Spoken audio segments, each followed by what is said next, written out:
ini gue mau ngebahas tentang perubahan undang-undang yang lagi hype banget nih malam ini nih. Menurut kalian gimana sih? Wah, gue suka banget sih sama pembahasan kali ini karena kan emang lagi panas-panasnya ya kalau soal capres dan cawapres. Gue juga interest banget sih sama topik ini, makanya gue mau mengundang kalian ke sini buat membahas tentang topik ini.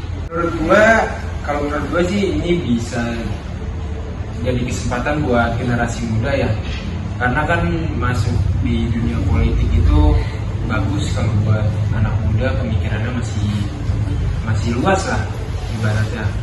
Beberapa tuh juga ada khawatir sama experience dan kemampuan calon yang lebih muda itu.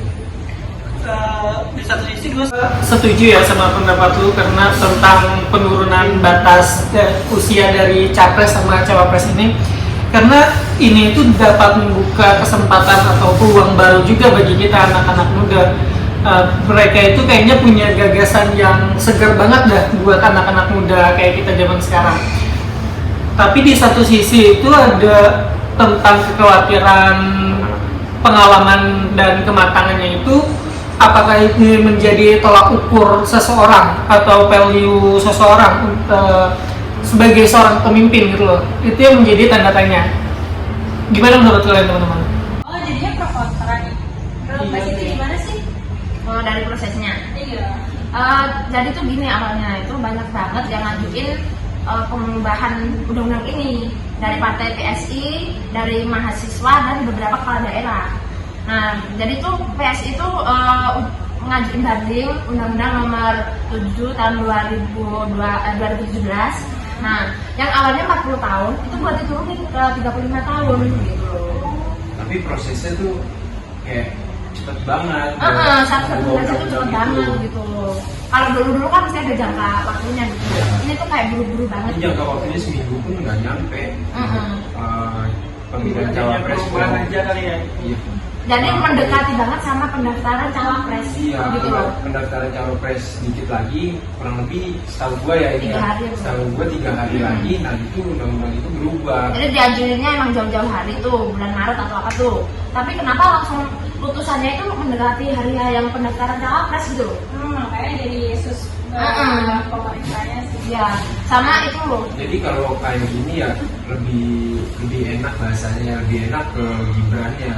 Karena kan di sini Gibran yang menyalonkan, bukan dari tahun-tahun sebelumnya. Kalau dari tahun-tahun sebelumnya mungkin banyak seumuran Gibran buat menyalonkan cawapres. Jadi lebih ke kayak perubahannya yang terlalu cepat dan mendekati pendaftaran cawapresnya gitu loh. Jadi makanya ini jadi perbincangan lebih panas-panasnya. Apalagi Bukan hanya satu belah pihak doang. Benar, karena kan calon cawapres yang di bawah 40 tahun cuma si Gibran ya. yang tahun ini ya, jadi periode pemilu 2024. Orang-orang ke doktrin atau otaknya mengikuti. Itu kan tadi katanya ditolak nih. Kok bisa tiba-tiba disetujuin? Itu gimana sih sama ketua MK-nya? Oh, mengenai ketua MK-nya ya, menurut wakil MK Pak Isra ya. Jadi itu ketua MK Pak Anwar ini di sidang pertama tanggal 19 September itu dia itu nggak hadir, makanya diwakili sama Pak Isra gitu. Dan waktu itu mutlak menolak gitu 8 hakim ya. Nah, terus yang gelombang kedua dia join gitu, ikutan mutusin. Berarti total kan 9 hakim ya. Nah, itu dari komposisinya udah berubah kan untuk mutusin, tapi itu dengan kasus yang sama gitu, pasalnya yang sama gitu. Tapi komposisinya yang 18 orang, 9 orang gitu. Terus itu jadinya entah kenapa terus jadi benernya tujuin gitu loh. Pak Isranya aja menganggap itu aneh keputusan kayak gitu. Kesannya kok buru-buru banget gitu. Iya juga sih ya, kayak Ini yang dikritik sama orang-orang di sosial media itu ya, kok bisa perubahan itu menjadi 180 derajat. Iya benar. Tapi itu bisa ya, MK itu langsung ngabulin permohonan dari perubahan ini itu. Nah ini yang dikritik, kok bisa perubahan itu berubah dari jadi 180 derajat. Yang awalnya nolak tapi jadi setuju pas tanggal 16 Oktober 2023 tuh. iya ya, kok bisa gitu sih? Yang apa Nah yang tadi apa? Nah tadi udah aku jelasin tuh yang poin-poin tadi yang bikin apa pro kontra gitu kan, yang dikritik sama masyarakat gitu. Kok bisa gitu 180 derajat? Tadi aku jelasin. Yang perubahan itu yang nggak masuk akal. Iya nggak masuk akal banget itu, maksudnya Kak cepet dan mendekati pendaftaran apa gitu. Terus gimana tuh sama Tanggapan. tanggapan pakar hukum negara gitu? Menurut apa pakar hukum Pak Ferry Amsari, jadi keputusan ini tuh kalau dikabulin sama MK itu hanya nguntungin satu pihak yaitu Gibran, karena kan yang daftar Cawapres tahun ini tuh si Gibran kan yang paling muda kan, yang sesuai dengan putusannya itu gitu loh. Jadi menurut dia tuh yang nggak sehat itu kok cuma ke satu orang gitu. Ya benar, yang pentingin berarti emang cuma Gibran kan di Cawapres tahun ini kan ada 3. Nah, yang di bawah 40 tahun cuma Gibran. Ya berarti orang sudut pandang orang cuma Gibran yang diuntungkan. Kalau misalnya dirubahnya dari tahun-tahun sebelumnya sih mungkin banyak ya, ya bener sih, bener. Cawapres gitu. Kenapa sekarang gitu kan, atau enggak setelah pemilu yang 2024 baru di ACC gitu kan. Harusnya dari jauh-jauh hari, nggak bisa kalau Dadakan kalau gitu. kayak gini. Jadi banyak orang-orang yang Mikir ada kepentingan apa ini gitu kan. benar ada kepentingan sesuatu ya, kepentingan politik. Iya, belakang layar apaan dulu. Jadi ada tanggapan lain nggak? Kalau tanggapan dari gue sih, gue mau nyampain mengenai tanggapan Bapak Andreas tuh, anggota DPR Republik Indonesia. Kalian tahu kan? Tapi kalau menurut beliau itu ya, yang terpenting itu adalah kompetensi dari cawapres ini, bukan dari tampang mudanya doang. Nah, beliau takutnya ini kalau melihat dari tampangnya doang itu dapat dimanfaatkan buat kepentingan kekuasaan, dan ini itu akhirnya bisa membuat terombang-ambing, sementara masih ada tugas yang harus diselesaikan nih untuk nyiptain pemimpin yang kedepannya itu yang lebih baik, bukan nyiptain pemimpin yang Yang buruk gitu ya? Iya, yang buruk. Kalau kayak maksa banget gitu ya kesannya ya, gitu. Maksain banget. Benar banget sih tentang kompetisi yang paling penting. Tapi apa sih dampaknya buat MK dan publik? Tentunya ini itu menjadi pro dan kontra ya tentunya di dalam masyarakat. Ada juga yang mendukung dari keputusan MK tersebut, dan ada juga yang mulai meragukan marwah dari lembaga ini tersebut. Jadi ex hakim MK dulu nih ya, Pak Marwarar. Jadi tuh bilang kalau putusan MK kali ini tuh melanggar kode etik gitu. Aduh, kenapa tuh?